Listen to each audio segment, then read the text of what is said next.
Hey, what's up everybody? Welcome back to another Wuthering Waves reaction. Today we have the beginning of our story. This one was probably not one that people were expecting me to get to, especially since I tend to stick to the most recent updates just to stay on top of everything. But there's kind of a gap in like actual song releases instead of there just being like other overworld stuff. So I was like, hey, let's take a step back and see where the music was and just kind of get that vibe down. So this is the beginning of our story, and I suppose without further ado, let's go!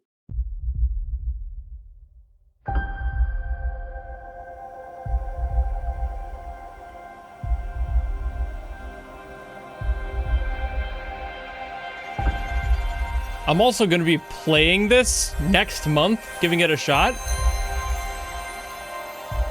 So now I'm going to know what it'll sound like. Because I assume this will probably end up being like right in the beginning of the game.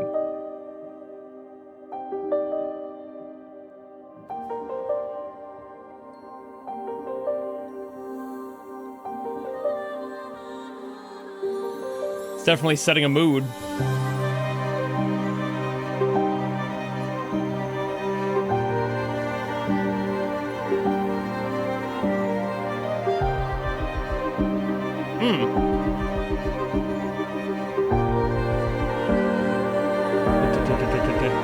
Okay.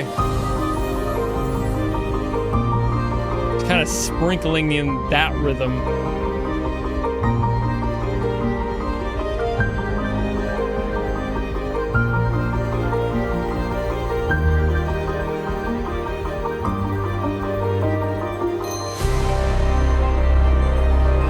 It's being so patient with itself. But now we're getting that dramatic build out of it. Ooh. Ooh. Ooh, that was crunchy.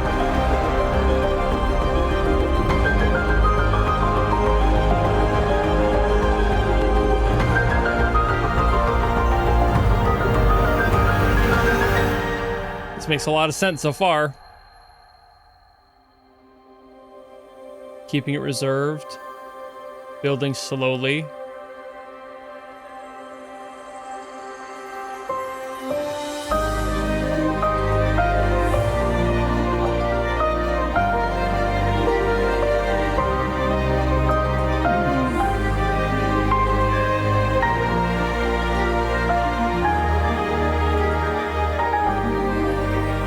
A good motif there.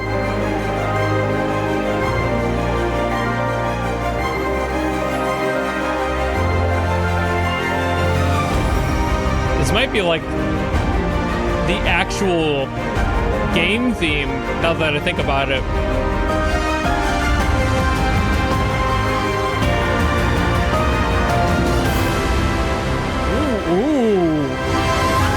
Ooh, ooh. Ooh, satisfying. But then it just goes right in. It doesn't stay on that too long. Here's the drama.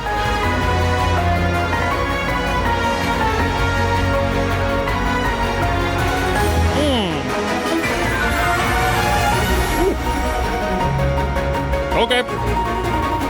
Speed up a little bit.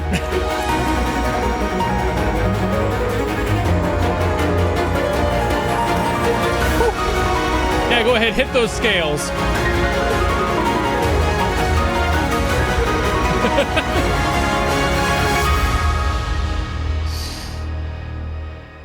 Yep, let it decay. Came to a head all at once. Gotta let it breathe.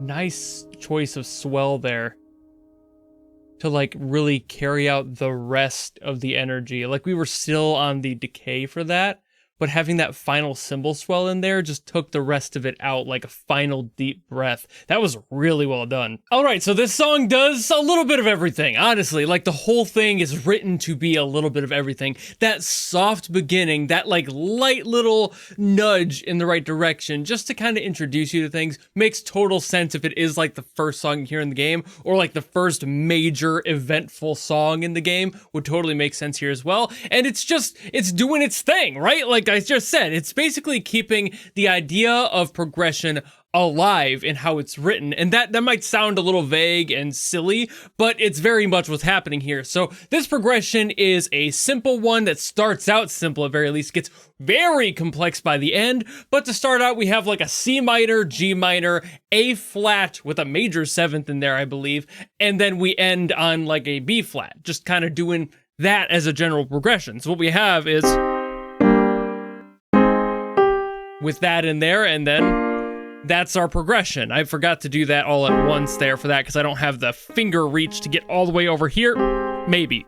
Wow, that is a stretch. Obviously, I'm not that great at piano. Never been trained, just been able to figure stuff out. But either way, this progression is very progressive.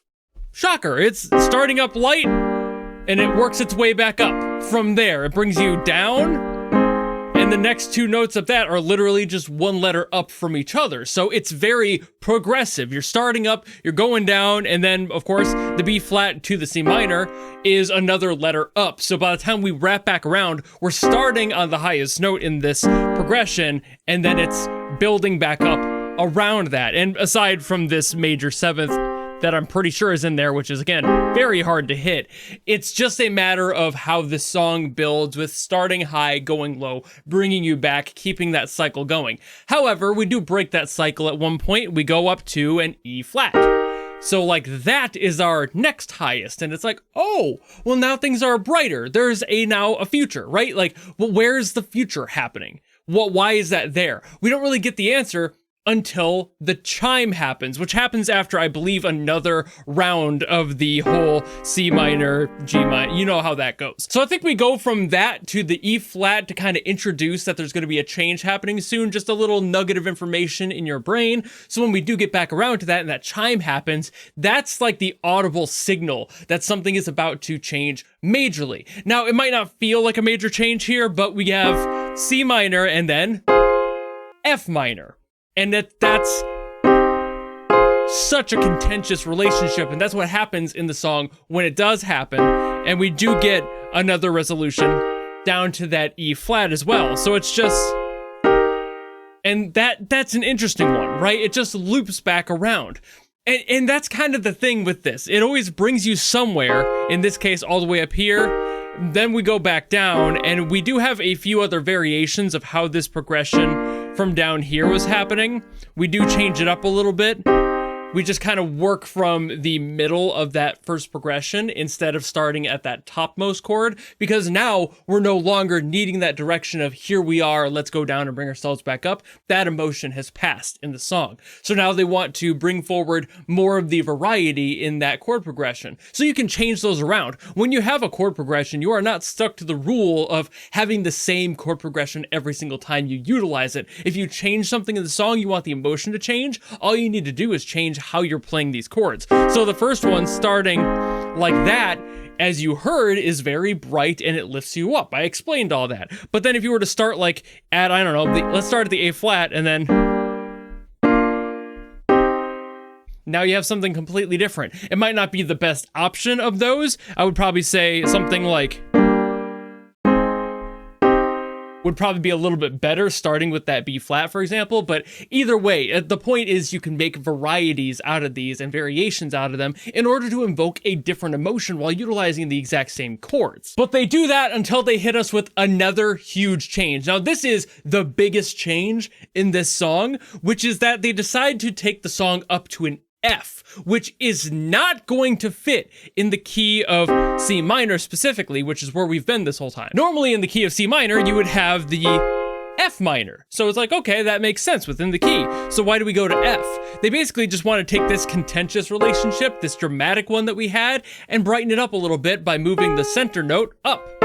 Now we have an F. That's all it takes, and now you have a completely different shift to what the song is going to do and go to. Again, we have just kind of more of the same here. We bring back the E flat in there, and they do kind of move the G minor up a little bit, I believe, at one point, but at large, they're sticking to the same chords and, again, the variations that we've already talked about, but then they just kind of stick with that for a while also utilizing the variations of the same chords we'd already played. So now we have that in our wheelhouse as well. Now, why is that there? Because, like, that is a very significant tonal change, and it's like, well, now we need to do something with that. Well, this is a very significant change. It's the first like big tonal shift we've had, aside from maybe that whole contentious C minor, F minor relationship in there, but this F is completely changing the mood and direction of the song. But they decide to keep it kind of familiar. They just kind of stick to this, go back down to the C minor, the B flat, down to the G minor, back up to the C minor. It's like, okay, well, that's not too much going on there, but now it's like, what do we do next, right? We have the F, and that changed the tone of the song, and we ended the next phrase on the C minor, and now you can't do anything else aside from looping again. You'd be stuck in the same cycle that you've already covered. So how do you approach this? You need to change this again. You take it a step down, and now you want to go somewhere else. A C, a full resolution. This A flat to a C is a very nice complementary sort of resolution. So now we have the C minor gone, and they settle into this. I mean, they do come back with the C minor. It's not like they got rid of it entirely, but it starts to match the F. Now, these don't necessarily work that well together, because you have the F, and then if I were to play the C on the lower hand, you can hear how they sound great separately. You put them together, less so. There's a little bit of a crunch. Mostly the E and the F don't necessarily get along there. They're very angry at each other, kind of similar to how the C minor and the F minor don't really love each other. It's a very similar story. And in that case, between the C minor and the F minor, we have these two that don't get along. Slightly different notes, just one up from each other, but at the same time,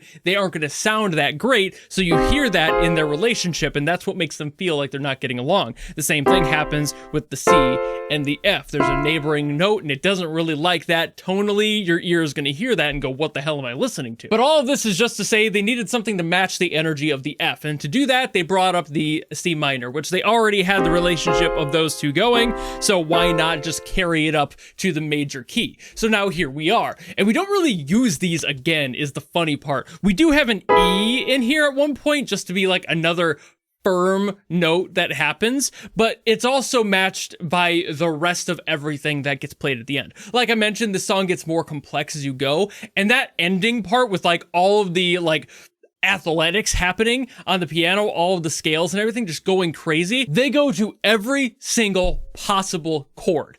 Every single one of them.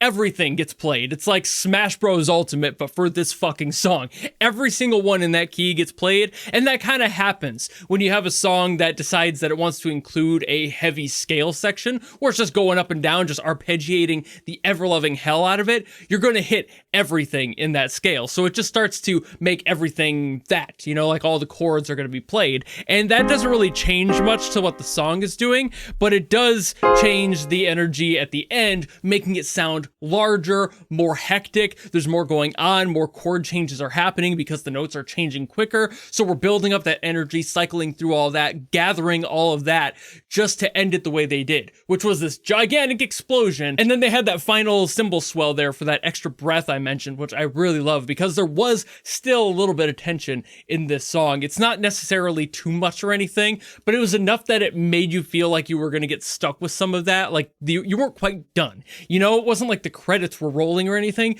There was still something. You were waiting for that after credits scene and you're like, what's the sequel going to be? And then that swell hits and you're like, oh, here we go. Okay, now we're done. Now we're actually done. There is no after credits scene. This isn't a Marvel movie. We can go home and not worry about it. That's what that final swell kind of did. It just kind of decayed the rest of the energy. It brought you out of the story entirely. I feel like that was one of those things that the composer decided to add, probably as they were reaching the end of the song and they were like, well, this still feels like it's holding on to something. Let's add that and really wipe it clean of any of that energy just to really bring you to the end of the story. So that's kind of this song for me. This has this beautiful lead in, not too much going on, not overly complex, very simple progression. And then it builds upon that, changes the chord structures. It brings in new ideas while also recalling constantly back to the original themes. That melody playing, just that single solo top line that was going on, the single notes and everything. Great motif there. I'm again sure that that's probably like a main theme of this game. It feels like it would be too iconic to not be, but I could be wrong there. Either way though, beautiful song is all I'm trying to say here. This large, long-winded video just for me to be like, damn, that shit's pretty. And that's usually what these videos end up being anyway, but I see why this song was requested by so many people over the course of my listening to Wuthering Waves music, because I see this one quite often in the comments, and it's just, again, one of those ones I hadn't quite gotten to because I've been focusing so much on keeping up with it rather than going back. So I hope that you guys like this one. I hope you guys got something out of it and enjoyed my yapping about it at very least. And if you want me to get to something else, by all means, drop in the comments below and I will do my best as always. But if you don't want to do any of that, maybe just want to follow me and support me for more stuff coming in the future, you know how to do all that, and I'll see all of you in the next video. Goodbye!